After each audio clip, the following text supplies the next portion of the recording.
Okay, hello and welcome to day 20 of Asterix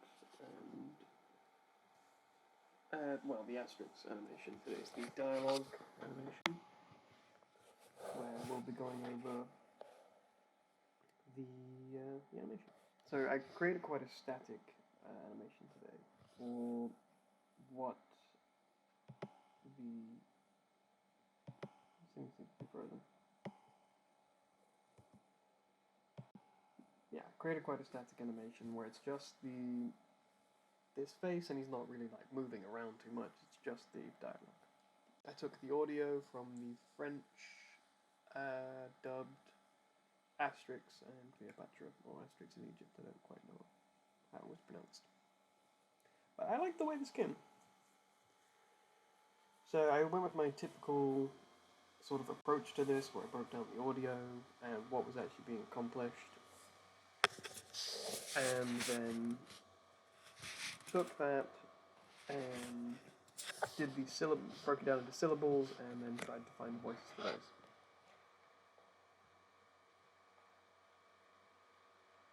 I think it worked out really nicely. It has a nice little effect to it where it's there's a lot of motion in it, but oh, okay. So today is the day I got audio to work in OpenTunes. So what I did is I downloaded FPPMG or MPEG and made a root file on my computer that basically told it where it is and did that. And now I can, when I go through the timeline with the audio added, it will actually play it at the pace that I'm doing it, which is fantastic for audio animation. Because you can time it out and it takes a lot of planning, but fundamentally it just seems better for this. So one of the things I start with whenever I do a dialogue animation is in the top left corner, you might be able to see that there's just like different words, different groupings of words. So I start with that and I try and get the major kind of bulks of the sounds just so those words are present. And then I run the animation and I run the dialogue to see what it says. So for here it says Obelix, so that's who he's talking to. So and Lix, or Lix, two separates there. So I run that across and I play it with the audio and I see that if it's matching and I've got all the timings right, and then it'll be good. Then I focus on what the kind of mouth sounds are, or mouth shapes for that. And that pretty much is it for this. Because there's not much movement, it was quite a quick animation today. This is only a one-part thing, and we're actually looking at it at, I believe we're looking at it at half speed. So it was really quick today. So I think I'll add colouring. But Asterix is a really fun character to do. I think I mentioned this before, but I watched a video on how he was made by the creator of the production, of Asterix and Obelix, and he starts with the nose and then works his way kind of up from there. Probably the way to go. So it's quite an interesting little system for it.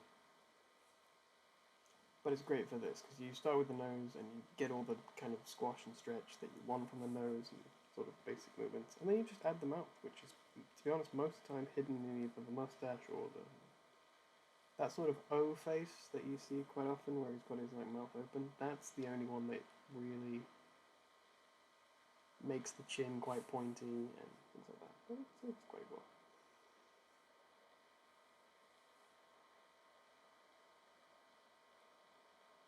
Looking back on this,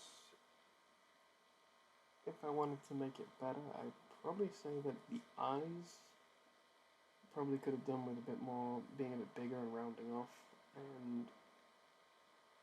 I think the head kind of needs to, I've kind of made it kind of taper into the nose, but I think it needs to be its own separate thing.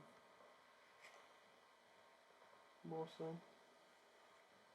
So you'll see on the left here that I'm actually drawing the, I've got the mouth shapes for these sort of things. It's quite like a stretched mouth. So I'm trying to incorporate that into the animation, which is why it's quite a stretched face. And always I'm trying to always focus on the initial keyframes as to keep that sort of volume. Some of these frames ended up looking a lot nicer.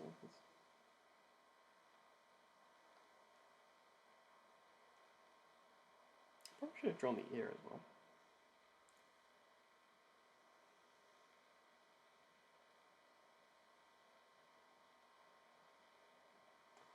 See, again, I did the gone for the details instead of focusing on the that big, medium, small approach.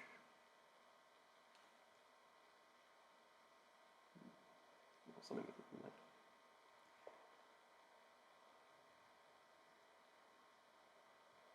Oh yeah, so since this is the French dub, I can't overly remember how much I used for the audio of this.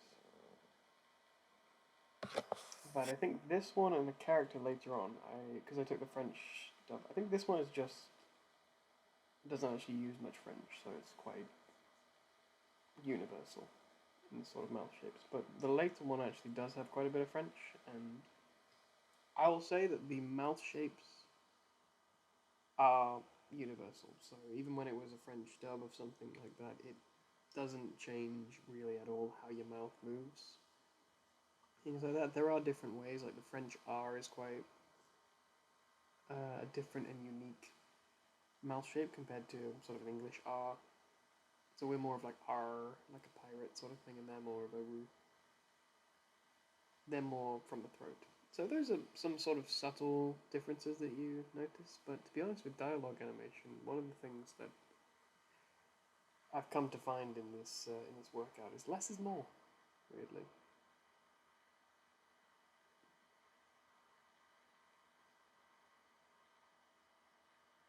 I think the problem with me and, to be honest, every animator ever is that you want to do a lot, but then you end up doing, but it ends up kind of blurring the scene that you were originally going to do.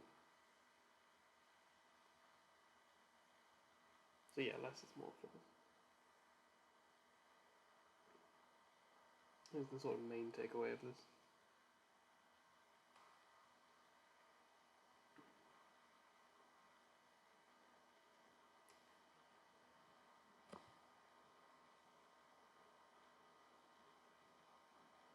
What else can I say about this? Oh yeah, so you can see in the corner I've got the sort of mouth shapes focused around here and just rubbing them out now. For that.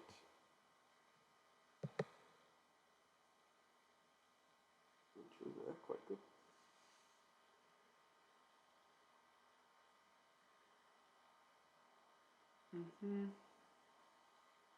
Do seem to go off model with the eyes a bit, and that's something I probably should have paid a bit more attention to. I also seem to have rotated the nose and mouth, but not really the head. Something that maybe I should have done more.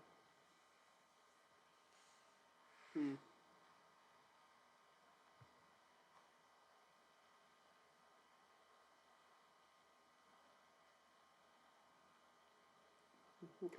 Well, this is day 20, so this is, I believe, after today. Well, yeah, it's halfway. Oh, the animation. That's what it looks like. You can see that I've got all my reference around the main imagery, just to keep me.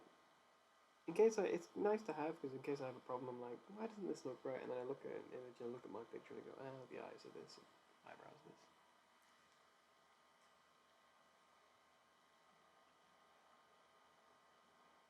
So yep, that was definitely a great thing to have. I believe that pretty much the animation, because it was quite a short dialogue piece, I was more so spent the majority of the day trying to set up the dialogue in OpenToonz. So today is quite a short one, quite nice. But I believe that I focused on colouring after this. So we'll have a look in a sec. Took an awfully long break.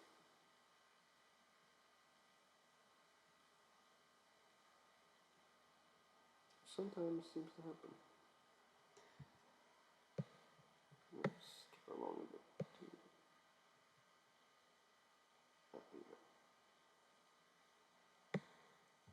Okay, so I was trying to find...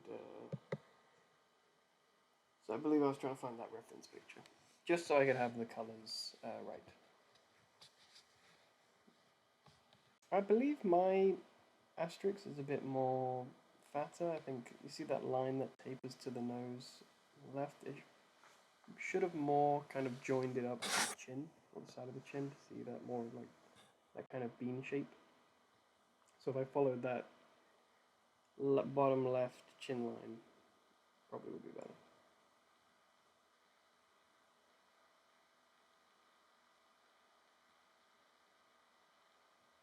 So just using the color picker tool and just roughly brushing in the kind of color, because I wanted that sort of illustrated look to it. I think again, if you want to get a nice kind of, if you really want to accomplish these sort of like unique styles that you find in more realistic things, it's best to pick a program like Clip Studio Paint or Photoshop, or Toon Boom as well, I guess would be probably another one. But just because they have better tool sets, or more customizable tool sets that are there.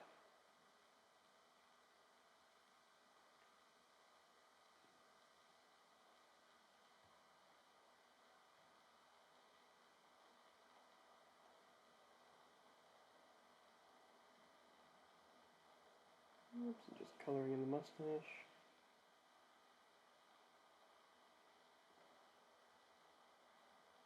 And then grey for that.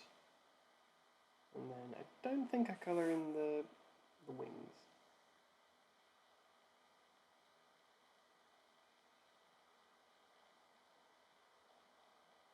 Yeah, some of the proportions are off, but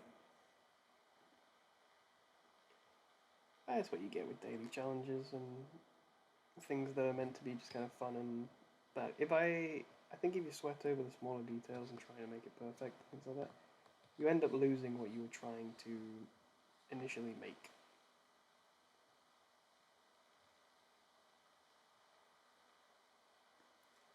Sometimes it's just about getting something out instead of actually making it perfect. But also, if I wanted to go back and actually polish up these animations, I now have them as a great base, and I can just tweak them, which sometimes is a lot nicer. You know, I haven't got to devote this time that you see here to actually creating this.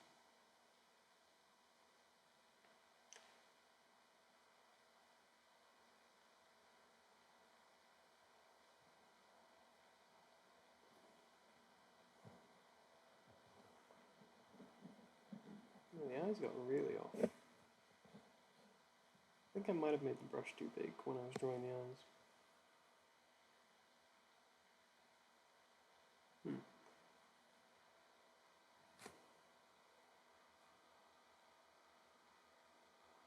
I like that frame.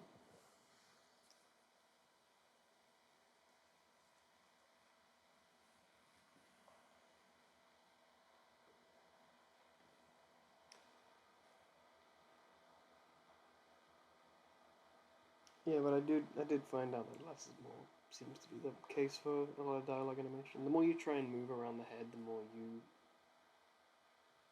more you kind of lose the audience. So I think, unless it's like an accent piece, like you've just had a big dialogue scene, and then you're trying to either like tell a joke or something like that. Like unless it's working to an effect, I think less is more so the case. To be honest, it's why a lot of anime shows are just pretty much the character locks into position and then the mouth just kind of like a puppet, you know, just kind of flops up and there's not a lot of motion to it. Or they will do a sort of motion and then they'll be talking, but something like their hair, like some secondary action will be going on. So, for example, with Asterix or something like that, you'd probably choose his mustache or his ears. Well, not his ears, his wings.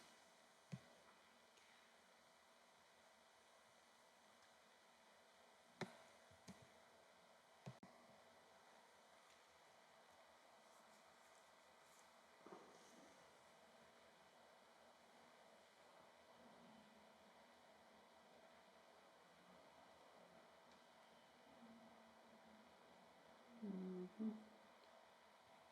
I believe I'm using one of the custom brushes that's built into OpenToonz. It's I think it's like a watercolor brush, so I think that's why it's got that kind of faded look to it. And it's a fairly nice brush. Mainly went with it because the way I've drawn this in this very sketchy style with no cleanup means that if I tried to use the bucket fill tool, it would just go everywhere. Like you would have probably where the hair was would be full. I mean, I would constantly be redrawing it. So I just decided to go with this with a big brush, just for a very kind of quick and dirty, but also quite nice, I think, effect for it.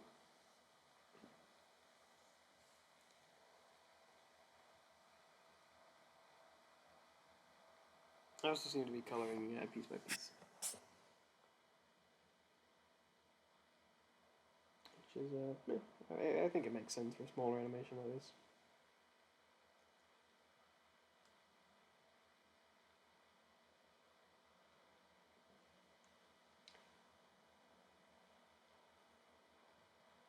So this was one of my favourite weeks personally in this entire project because I really enjoy the character of Asterix and Obelix, and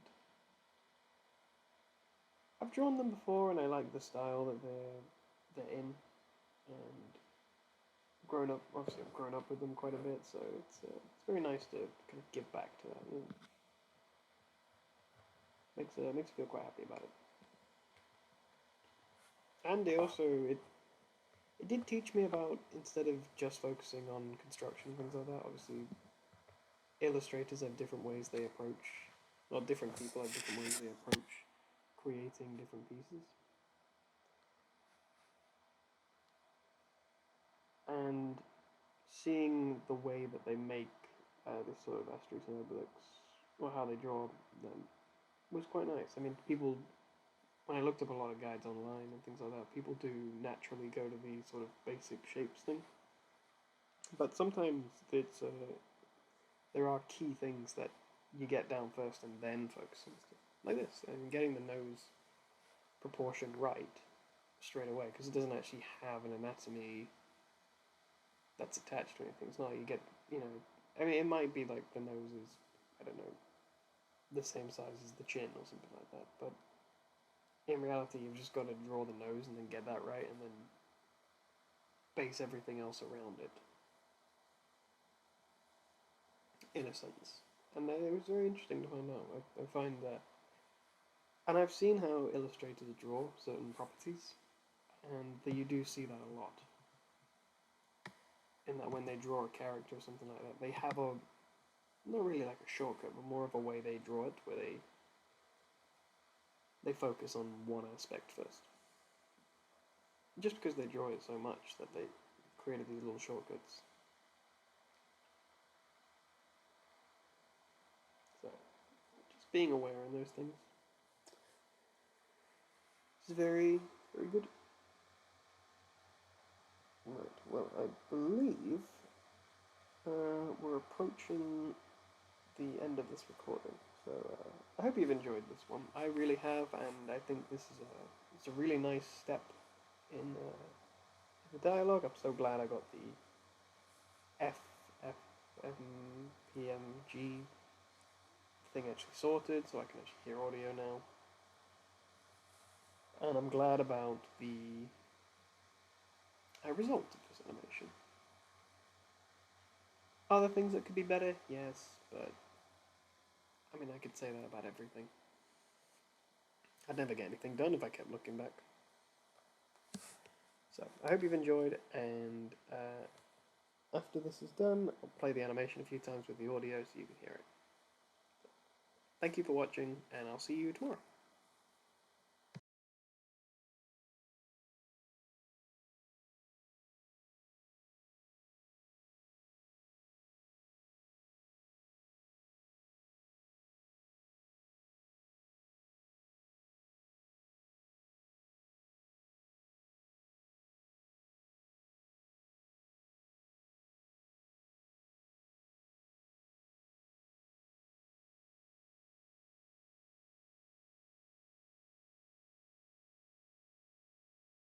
Obélix